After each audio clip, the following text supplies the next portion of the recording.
We are 28 subscribers away from 168,500 subs here on the Cowboys Report. Help us out. We get to continue to keep the lights on, quite literally, expand the studio, add more people, do more shows for the Cowboys, and you get free Cowboys videos. At this point, not just once a day, but pretty much twice per day, including one we put out this morning on the CeeDee Lamb situation with the updates of a potential holdout coming for the Cowboys star receiver. Go check out that video. The thumbnail looks just like that. It'll also be in the comments and the description of today's show. Let's move to free agency, where things sit on that front. Bleacher Report saying Mekhi Becton is the best free agent left for the Dallas Cowboys. Now, here was the argument from Bleacher Report on Becton. Right now, Tyler Smith is projected to make the switch from left guard to left tackle. But signing Becton could keep the All-Pro at his best position. Even if Dallas wants Lee Smith on the edge, the former Jet has experience playing right tackle after making a couple starts there last season and dating back to his college days. Not the worst argument I've ever seen from Bleacher Report, by the way. Frankly, low bar, one of their better ones. In general, the free agent offensive tackle market is cheeks. It's not good. It is a bad grouping of available offensive linemen. I think that's a big reason why Dallas chose to bring back Chuma Edoga, who is kind of set to play the same role you would be signing Mekhi Becton to do. Now, the reason why you have interest is it's the redemption arc. It's the I can fix him, she said about the bad boy. Mekhi Becton is not... He didn't play very well. Like he didn't have great success. Now he got beat a lot, 12 sacks, 8 hits, 30 hurries, 56.3 run blocking grade. I thought he struggled more on the right side than he did on the left side. Like it's fine that there's upside of like I can fix him. I can make him into a great quarterback again. Like that all makes sense.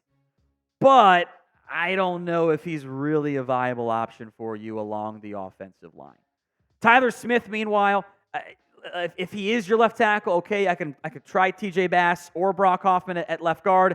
I'd like to only do one of those as opposed to two of them, or I can get a different left tackle in there. I don't think Becton is a great starting option. Now, if the draft doesn't go your way and you don't get a left tackle or left guard or even a center in the first 3 rounds, I think you could start to have a scenario of, okay, maybe Becton is worth a shot because there just aren't great options, period, and you'll kind of swing for that fences, so to speak.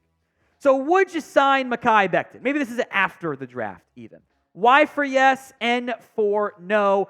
I kind of want to wait and see how the draft plays out, then revisit, because I think you can get a good offensive lineman early, but sound off. Y or N. Let's talk Dalvin Cook interest here again. Cook saying he's the same player he was at his best amid Cowboys rumors and following various Cowboys people, including me. He did not respond to my DM when I asked him about the Cowboys, though, which disappointed me. He also has not been interested in what I've said because I've been fairly negative on him.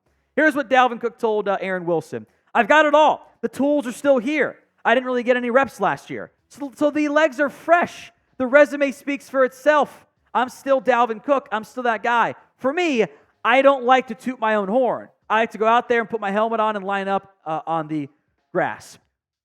To be clear, was kind of tooting his own horn, but that's fine. Actually, I don't think it's a bad thing, by the way, because you're trying to get a job. It's fine. I think in general, when it comes to running back and running back options for Dallas, the most likely path here is after the upcoming NFL draft.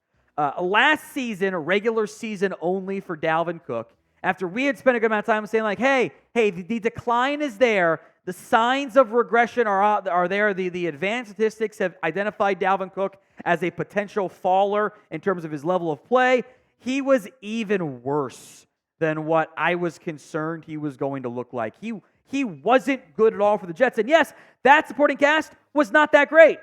But when you're averaging about a full yard less than the other guy was in Breece Hall, that tells me it's not just a supporting cast problem. It's a little bit of a you problem. He had one awesome run for the Ravens in the playoffs, and then did nothing else and didn't even play in the second game. Telling. Now, running back is an area of concern, and I would anticipate the Dallas Cowboys spending a premium pick, and i.e. second, third, maybe a fourth if you find a way to get one, on the position. And even that, depending on who it is, you might feel a little bit anxious about the whole thing. So would you sign Dalvin Cook? S for sign, P for pass. More thoughts and other options to come on this, but go ahead and vote for me in the comments section right now. I don't want Cook in Dallas. I would rather have Ezekiel Elliott.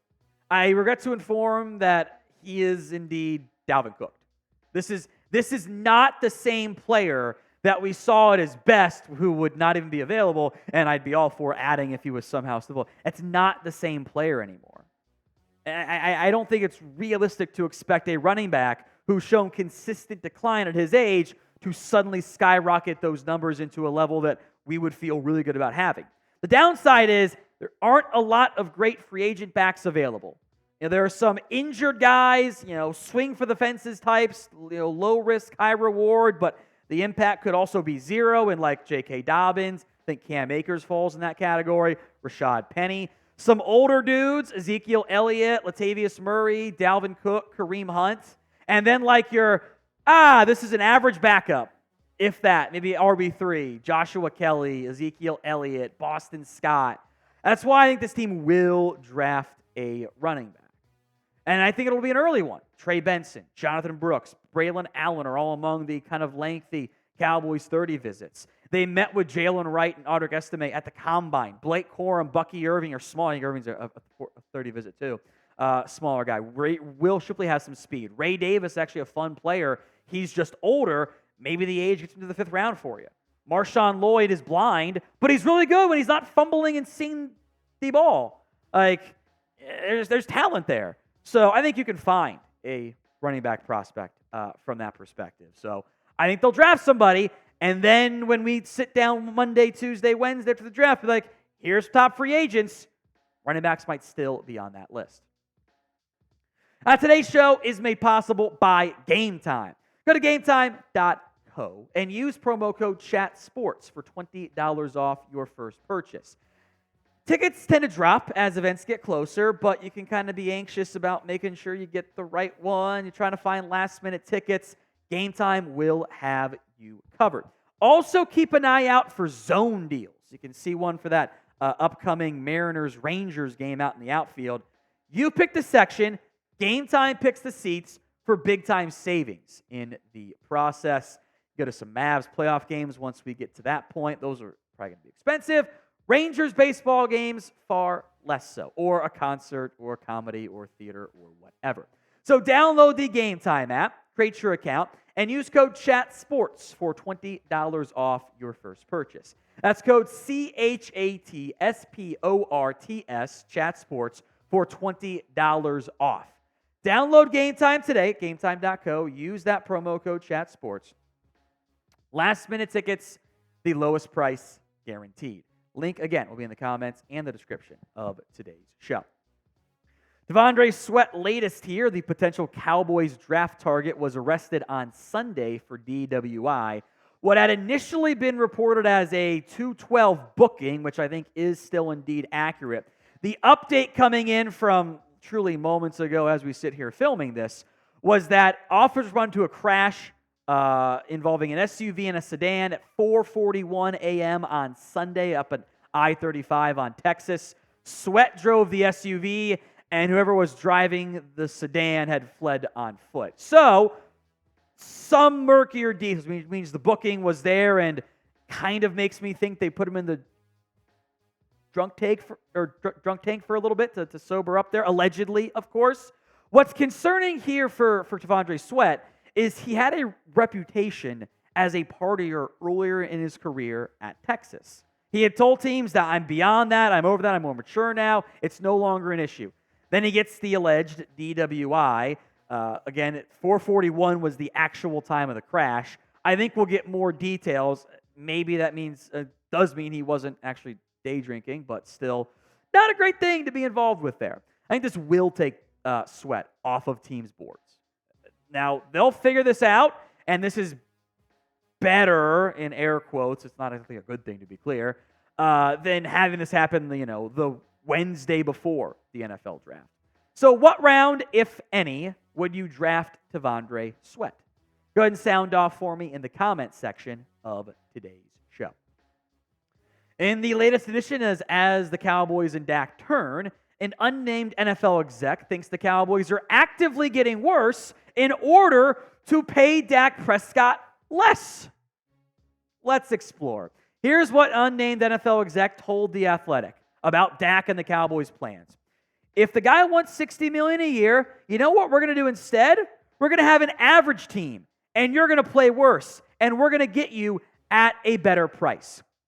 Now, I do want to be clear, it's unnamed NFL exec. Don't always take their things as gospel because they like to gossip and they get stuff wrong too. This would be very stupid.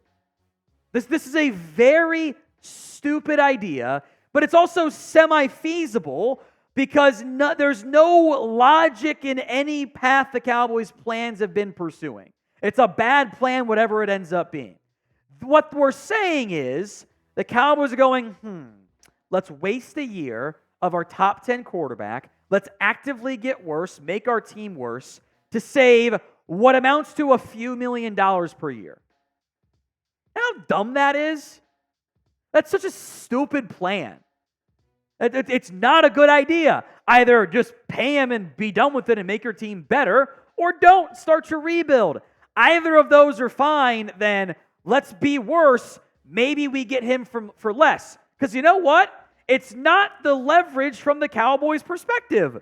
The leverage comes from other NFL teams that are going to be in the market for a quarterback next offseason, whose jobs could be saved if they gave Dak a blank check. It's worked several times for other NFL teams with similar-ish or even a little bit better, sometimes a little bit worse even, contracts. It's not a good plan from the Cowboys.